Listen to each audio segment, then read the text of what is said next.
बिस्मिल्लाहिर्रहमानिर्रहीम, अस्सलाम वालेकुम। मैं हूं सलमान हैदर। दुआ है परवरदिगार से कि उसने आपको और आपके अहले खाना को अपनी हिफ्ज़ो मान में रखा हो। सर, मेरे पास कुछ एक्सक्लूसिव डिटेल्स आई है जिस तरीके से ये स्ट्रीट मूवमेंट जो है इमरान खान साहब के हुक्म पर सुहेल आफरीदी जिसको लीड कर रहे हैं और जिस सिलसिले में उन्होंने केपी के पूरा कवर किया, पंजाब भी आए और अब 9 तारीख को अब वो खुद भी ऐलान किया थोड़ी देर पहले ट्वीट करके उन्होंने कि मैं कराची जा रहा हूँ।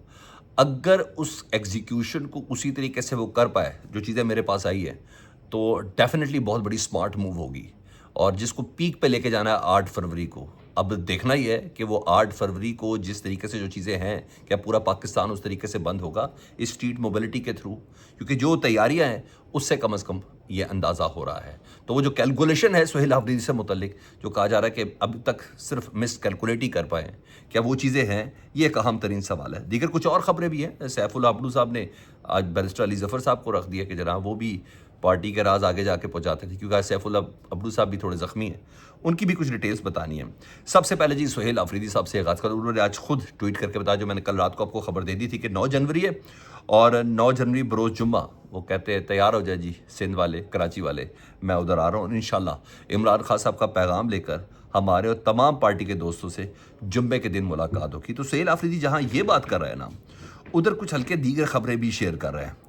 वो कहते हैं 9 फरवरी को बेसिकली प्लान क्या है कि 9 फरवरी को सुहेल आफरीदी साहब 9 जनवरी को सुहेल आफरीदी साहब जो जा रहे हैं उधर सिंध में, कराची में, बेसिकली इसको पीक लेके जाना है 8 फरवरी को। ये सिर्फ कराची तक महदूद नहीं है। जो चीज़ें समझ में आ रही हैं वो स्ट्रीट मूवमेंट की तैयारियां मुकम्मल है, यानी उस दौरान इमरान खान साहब की कॉल होगी जो उन्होंने कहा स्ट्रीट मूवमेंट की तैयारी करो।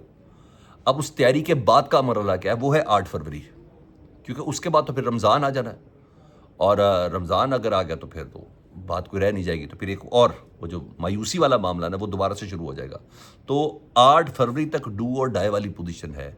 ये मौका जितना भी है इस टाइम बार को ज़रा आप रख ले, बल्कि इन्वर्टेड कॉमर्स में रख ले कि 8 February is the last date street movement की एग्जीक्यूशन। उस दौरान मुज़ाकरात में कोई पेशरफ्त हो जाए या क्या चीज़ हो जाए वो एक अपनी जगह पर चीज़ें हैं, लेकिन 8 फरवरी है। तो इमरान खान साहब की जब कॉल आएगी तो उसके बाद आवाम से जो इस स्ट्रीट मूवमेंट से के हवाले से पाकिस्तान तहरीक इंसाफ एक्सपेक्ट कर रही है कि वो आवाम को कहा जाएगा कि अपने अपने शहर को बंद कर दें। वो जो पहिया जाम हड़ताल है ना, वो हड़ताल का ड्यूरेशन क्या होगा, घंटों में होगा, दिनों में होगा, इट्स अनदर थिंग, ये कहा जा रहा है। और इस सिलसिले में बाकायदा तौर पर यह कहा जा रहा है कि जनवरी के महीने के अंदर पूरे मुल्क में स्ट्रीट मूवमेंट का मौजू ही हर जगह पर होगा, हर बैठक में होगा, हर उजरे में होगा, हर डेरे में होगा, हर थड़े में होगा, हर खोके, हर ढाबे तक लेके जानी है इन्होंने इस तमाम मूवमेंट को। चौक चौराहों में जाना है, हर गोठ में जाना है, सिंध के हवाले से भी है। और पाकिस्तान की तारीख की सबसे मज़ामती तहरीक की शक्ल इख्तियार कर सकती है जी, जिस माइंडसेट के साथ पाकिस्तान तहरीक इंसाफ और सुहेल आफरीदी साहब एक ख़ास अंडरस्टैंडिंग के साथ विद इन पार्टी, जो कॉम्प्रोमाइज़ लोग नहीं हैं उनकी अंडरस्टैंडिंग के साथ जिस तरीके से लेके चल रहे हैं, और फिर इस तहरीक को अल्टीमेटली अवाम लीड करेगी। हर शहर में अल्टीमेटली अवाम लीड करेगी। इस बारी डी चौक वगैरह वाला कोई सिस्टम है नहीं है जी। तभी जुनैद अकबर जो है केपी के जो सदर हैं वो कहते हैं कायद इमरान खान के हुक्म पर वज़ीर आला खैबर पख्तूनख्वा मोहम्मद सुहेल आफरीदी जनवरी में स्ट्रीट मूवमेंट के सिलसिले में पेशावर रीजन, हज़ारा, मालाकंड और जनूबी अजला का दौरा भी करेंगे। तमाम रीजनल तंजीमें, ज़िले सदूर और तमाम ज़िले विंग्स को हिदायत दी जाती है कि रैली और स्ट्रीट मूवमेंट की तैयारियां शुरू कर दें। फिर मैंने बोला 8 फरवरी इस टाइम लाइन को बीट करना है। ये किस हद तक होगा, क्या होगा, ये तो ऑन ग्राउंड तब तक चीज़ें देखी जाएगी। जिस माइंडसेट के साथ पाकिस्तान तहरीक इंसाफ चल रही है अपनी स्ट्रीट मूवमेंट को इमरान खान साहब के हुक्म के मुताबिक, तो उसका जो एग्जीक्यूशन डे है वो 8 फरवरी है। भरपूर अवामी ताकत का मुजाहरा करने के लिए आप सब मुतहर्रिक हो जाएं, सूबाई सदर जुनैद अकबर साहब ये कह रहे हैं। हाँ, साथ साथ मैंने बोला कि लोग ये भी इस चीज़ पे है, एक सोच तो है कि ना सर मतलब पूरा जनवरी का महीना ये तैयारियों व्यारियों में होगा और 8 फरवरी को अगर सिर्फ एक जलसा और जुलूस हो गया तो फिर इस मूवमेंट का क्या फ़ायदा। फिर इस मूवमेंट की कॉल और अली अमीन गंडापुर ने जिस तहरीक के हवाले से जिन चीज़ों को नुकसान पहुंचाया जो लोग समझते हैं, उसमें और इनमें क्या फ़र्क रह जाएगा। तो ये एक वाज़ेह फ़र्क को जो क्रिएट कर रहा है ना, उसका नाम है 8 फरवरी।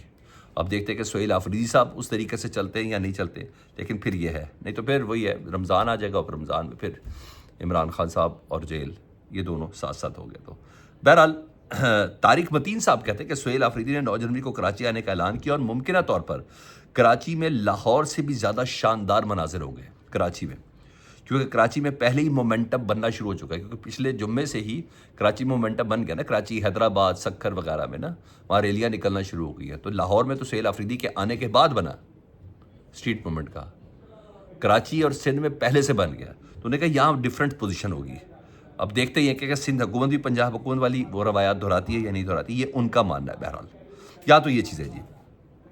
دوسرا، پی ٹی آئی کے سینیٹر سیف اللہ ابڑو صاحب جنہوں نے 27ویں آئینی ترمیم میں پاکستان تحریک انصاف کی پارٹی پالیسی کے خلاف 27ویں آئینی ترمیم کے حق میں ووٹ دیا، اور آج ان کو چیئرمین سینٹ اون عباس پبی نے چیئرمین سینٹ کو ان کی نااہلی کے حوالے سے خط بھی لکھ دیا جی۔ اور معاملہ اس وجہ سے سنگین ہو کہ سیف اللہ ابڑو صاحب نے پارلیمانی لیڈر علی ظفر اور اون عباس پبی پر الزامات عائد کر دیے۔ وہ کہتے ہیں پارٹی نے 27ویں آئینی ترمیم کی مخالفت ہی نہیں کی تھی، مجھے تو کسی نے کو منع ہی نہیں کیا، میرے پاس تو کوئی حکم ہی نہیں آیا تھا۔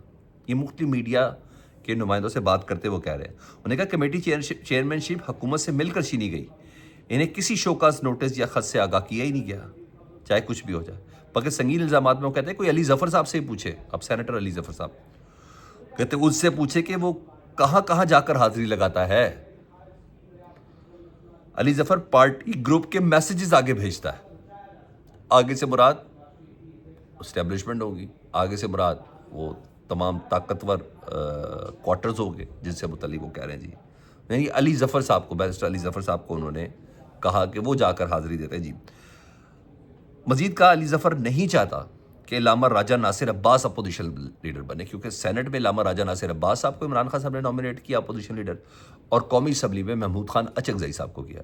وہ کہتے ہیں دراصل سینیٹر علی ظفر صاحب نہیں چاہتے، انہوں نے کہا صرف شبلی فراز بولتا تھا علی ظفر کی وجہ سے ہمیں فلور نہیں ملتا، یہ انہوں نے مختلف الزامات لگائے۔ اون عباس پبی کو انہوں نے بتایا ان کو پنجاب کا صدر میں نے بنایا، اور 9 مئی کے بعد استعفیٰ سب دے گئے، میں نے بدترین حالات کے باوجود پارٹی سے استعفیٰ نہیں دیا۔ فواد چودھری، عمران اسماعیل پارٹی میں واپس نہیں آیا، تو اون عباس پبی کیسے آگے، استعفیٰ اس نے بھی دیا تھا، تو انہوں نے اون عباس پبی کو بھی کمپرومائز کہا اور بیرسٹر علی ظفر صاحب کو بھی کہا۔ یعنی یوں پاکستان تحریک انصاف کی لانڈری نا بیک چوک چوراہے پر نا دھلتی ہوئی نظر بھی آ رہی ہے، یہ چیز ہے۔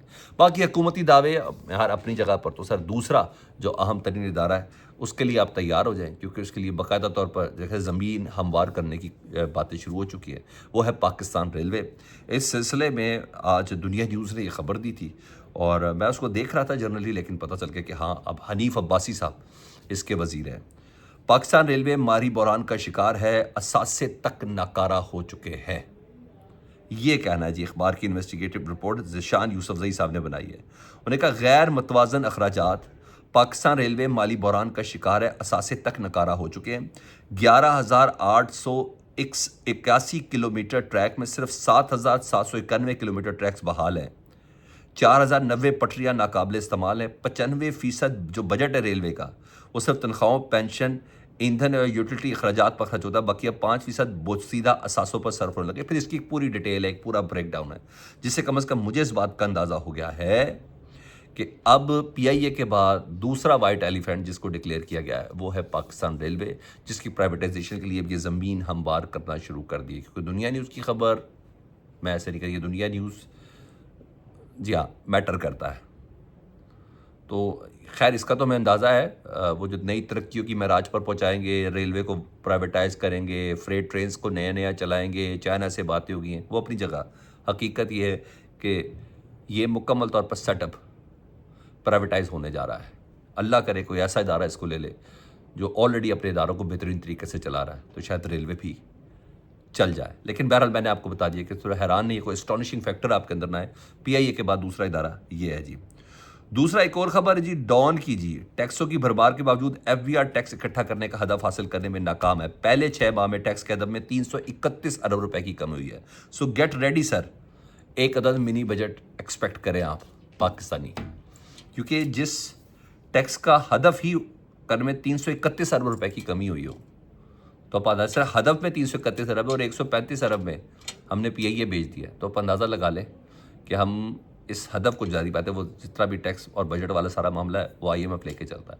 تو کسی زبردست قسم کے آپ منی بجٹ کے لیے تیار ہیں، جون کا انتظار نہیں ہوگا، یہ جنوری کے مہینے میں یا فروری میں ہی ہمیں کوئی نہ کوئی ایسا ملے گا جس کی بنا پر کہا جائے گا کہ ہم نے ہدف مکمل کر لیا ہے۔ یہ اپڈیٹس تھی، فیڈ بیک سے متعلق ضرور کیجیے گا، اپنا بہت خیال رکھیں جی۔ اللہم صلی علی محمد و آل محمد۔